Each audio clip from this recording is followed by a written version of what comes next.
اللہ علیہ وسلم کی امت کے لوگ قیامت تک جتنے آنے والے ہیں سب رہیں گے، سب کے سامنے ذلیل اور رسوا ہونے سے بہتر یہ ہے کہ ہم دنیا میں ہی اپنے گناہ کا اقرار کر لیں اور یہیں ہم کو سزا مل جائے۔ صحابہ کی فکر یہ ہوتی تھی، اور جب ان سے کوئی گناہ ہوتا تو وہ گناہ پر قائم نہیں رہتے تھے، فوراً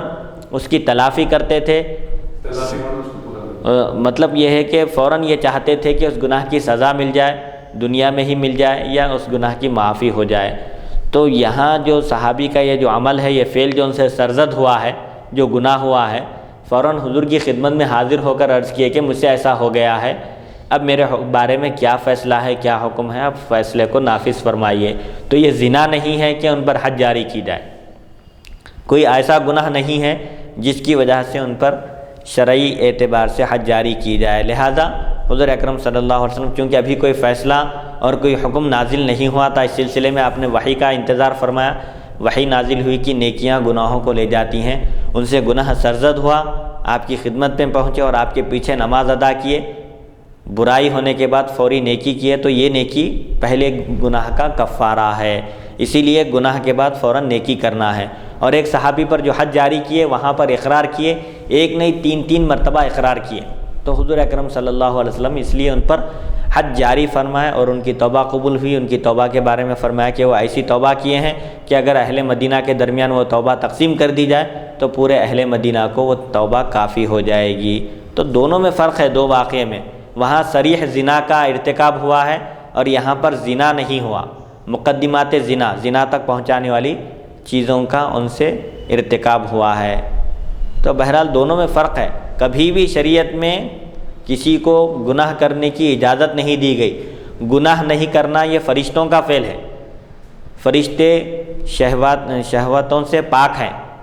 لیکن انسان کے اندر اللہ تعالیٰ نے شہوت بھی رکھی ہے اور عقل بھی رکھ کر اس کو اللہ تعالیٰ نے اچھی زندگی گزارنے کا حکم دیا ہے۔ تو انسان سے ہی گناہ ہوتا ہے، گناہ ہونا یہ جرم نہیں ہے، بلکہ گناہ کا انکار کرنا، غلطی کر کے غلطی پر اصرار کرنا، یہ غلط ہے۔ شریعت میں سب سے اچھی چیز یہ ہے کہ انسان اپنی غلطی کا اقرار کر لے۔ غلطی انسان سے ہوتی ہے اور جس سے غلطی نہ ہو وہ انسان ہی نہیں ہے۔ تو بہرحال برائی ہوتی ہے، اللہ کی بارگاہ میں کرنا چاہیے۔ ہاں، اللہ کی بارگاہ میں کرنا چاہیے۔ اسلامی حکومت رہی تو اگر کوئی شخص دنیا میں ہی پاک ہونا چاہتا ہے تو اپنی اس غلطی سے تو اقرار کر سکتا ہے، اس کو اختیار دیا گیا ہے، چاہے تو چھپاؤ، ظاہر بھی کرنا چاہے تو کر سکتا ہے۔ اب جیسا کہ صحابہ کرام کے عمل سے ظاہر ہے کہ وہ لوگ دنیا میں ہی مکمل پاک ہو کر اس دنیا سے رخصت ہونا چاہتے تھے، تو ان لوگوں کے اندر یہ احساس تھا، جرم اگر ہو جاتا، کوئی غلطی ہو جاتی تو اس کا اقرار کرتے تھے۔ اور آج حال یہ ہو گیا ہے مسلمانوں کا کہ گناہوں پر گناہ کرتے ہیں، چوری اوپر سے سینہ زوری جیسے کہتے ہیں، اردو میں محاورہ ہے، چوری کر کے ابھی پھر ڈرا رہے ہیں دوسروں کو، وہ حال ہو گیا ہے آج کل مسلمانوں کا۔ گناہ کرتے ہیں، اگر کوئی ان کو آگاہ کرتا ہے، ڈراتا ہے تو وہ خود اس کو ڈراتے ہیں اور اس کو قتل کر دیتے ہیں۔ یہ غلط ہے، یہ گناہ کا اقرار کرنا ہے، اللہ کو یہ بات پسند ہے۔ والذین اذا فعلوا فاحشۃ او ظلموا انفسهم ذکروا اللہ فاستغفروا لذنوبہم، اس میں تعریف فرما رہا ہے ان لوگوں کی جن سے جب کوئی گناہ سرزد ہوتا ہے تو فوراً اللہ کی بارگاہ میں رجوع ہوتے ہیں، اپنے گناہ کا اقرار کرتے ہیں۔ اقرار کرنے کا مطلب یہ ہے کہ مجھ سے گناہ ہوا، یہ احساس ہونا انسان کے اندر۔ گناہ کر رہا اور گناہ کو گناہ نہیں سمجھ رہا تو یہ بڑی خطرناک بات ہے۔ تو یہ ہے اصل چیز۔ حدیث نمبر 3247، اس میں بہرحال بڑی تفصیل ہے کہ یہ حکم اس صحابی کے لیے نازل ہوا تھا لیکن سب کے لیے عام ہے، اگرچہ کہ ایک خاص موقع پر نازل ہوا، لیکن سب کے لیے یہی حکم ہے کہ اگر کسی سے کوئی گناہ سرزد ہو جائے تو اس کو اس کے فوری بعد نیکی کر لینا چاہیے۔ گناہ ہو جائے تو کہا جا رہا ہے، گناہ کرنا نہیں ہے، گناہ ہونا الگ ہے، گناہ کرنا الگ ہے۔ عمدن جو ہوتا ہے وہ گناہ کرنا ہے، اور جو قصدن نہیں ہوتا، ارادتاً عمدن نہیں ہوتا، سہون ہو جاتا ہے بھولے سے یا بشری تقاضے کے لحاظ سے، تو وہ اس گرفت میں نہیں آتا، پہلے کی شکل میں نہیں آتا۔ بہرحال یہ حدیث حسن صحیح ہے۔ اسرائیل نے بواسطہ سماک ابراہیم القمہ اور اسود حضرت عبداللہ رضی اللہ عنہ سے اسی طرح اس کے ہم معنی مرفوع حدیث روایت کی ہے۔ سفیان ثوری نے بواسطہ حضرت سماک ابراہیم اور عبد الرحمن بن یزید حضرت عبداللہ رضی اللہ عنہ سے مرفوعاً روایت کیا۔ ان سب کی روایات ثوری کی روایت سے زیادہ صحیح ہے۔ محمد بن یحییٰ نیشاپوری نے بواسطہ محمد بن یوسف سفیان ثوری اعمش سماک ابراہیم اور عبد الرحمن بن یزید حضرت عبداللہ رضی اللہ عنہ سے اس کے ہمانہ حدیث مرفوع روایت کی۔ محمود بن غیلان نے بواسطہ فضل بن موسیٰ سفیان سماک ابراہیم اور عبد الرحمن بن یزید حضرت عبداللہ بن مسعود رضی اللہ عنہ سے اس کے ہمانہ مرفوع روایت کی، لیکن حضرت اعمش رضی اللہ عنہ کا واسطہ ذکر نہیں کیا۔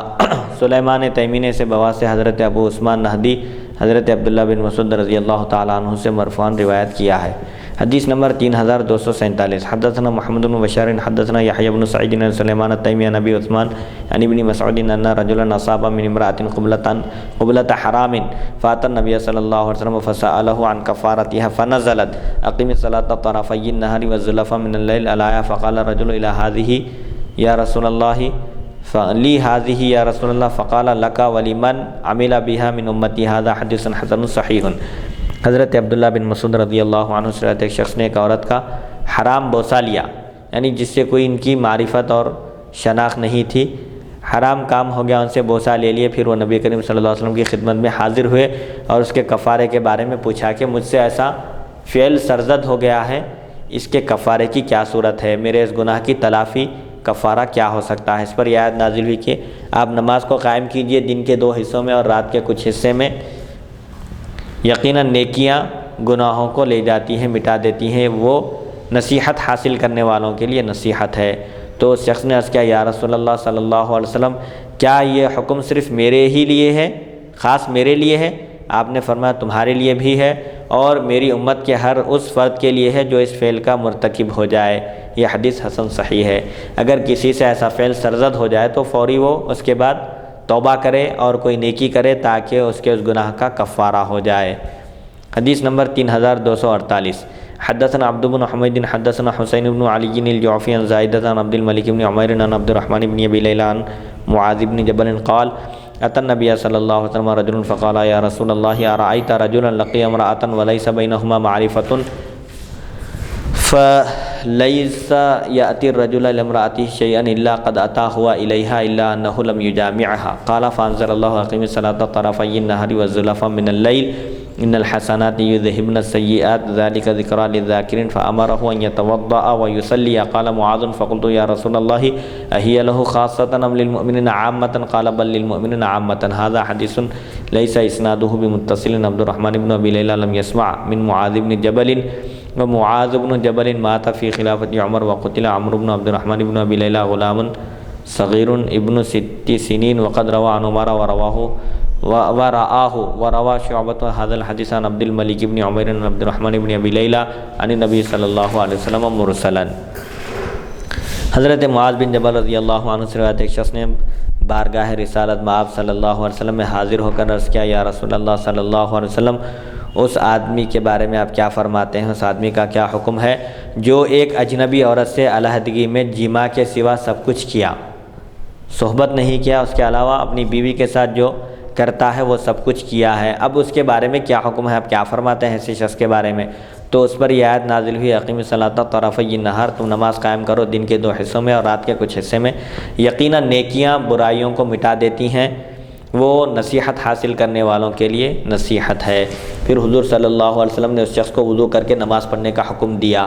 حضرت معاذ بن جبل رضی اللہ عنہ فرماتے ہیں میں نے عرض کیا یا رسول اللہ صلی اللہ علیہ وسلم کیا یہ اس شخص کے ساتھ خاص ہے یا تمام مومنوں کے لیے بھی یہی حکم ہے کہ اگر ان سے کوئی گناہ سرزد ہو جائے، کسی گناہ کا ارتکاب کر بیٹھیں تو وہ نیکی کر لیں اس کے بعد نماز پڑھیں تو ان کا وہ گناہ معاف ہو جاتا ہے، ان کے ساتھ ہی خاص ہے یا سب مومنوں کے لیے ہے؟ تو آپ صلی اللہ علیہ وسلم نے فرمایا کہ نہیں بلکہ یہ تمام مومنوں کے لیے یہ عام حکم ہے۔ اس حدیث کی سند متصل نہیں، عبد الرحمن بن ابی لیلہ کو حضرت معاذ بن جبل رضی اللہ تعالیٰ عنہ سے سماع حاصل نہیں ہے کیونکہ حضرت معاذ بن جبل رضی اللہ تعالیٰ عنہ کا انتقال خلافت فاروقی میں ہوا اور حضرت عمر رضی اللہ عنہ کی شہادت کے وقت عبد الرحمن بن ابی لیلہ 6 سال کے لڑکے تھے۔ انہوں نے حضرت عمر رضی اللہ عنہ کی زیارت کی، یعنی آپ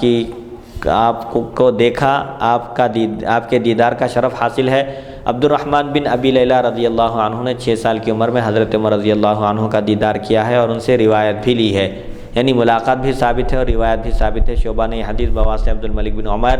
عبد الرحمن بن ابی لیلہ مرسل روایت کی ہے، یعنی درمیان میں ایک راوی کا واسطہ چھوڑ کر انہوں نے اس حدیث شریف کو بیان کیا ہے۔ حدیث نمبر 3249 حدثنا عبداللہ بن عبد الرحمن اخبرنا یزید بن ہارون اخبرنا قیس بن ربیع عن عثمان بن عبداللہ بن موہب عن موسیٰ بن طلحہ عن ابی الیسر قال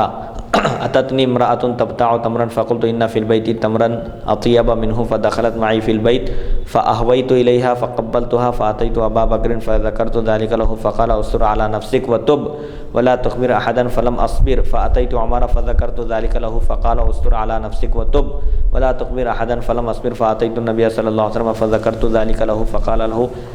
خلفت غازيا في سبيل الله في اهله بمثل هذا حتى تمنى انه لم يكن اسلم الا تلك الساعة حتى ظن أنه من أهل النار قال وأطرق رسول الله صلى الله عليه وسلم طويلا حتى أوحي إليه أقم الصلاة طرفي النهار والزلفا من الليل إن الحسنات يذهبن السيئات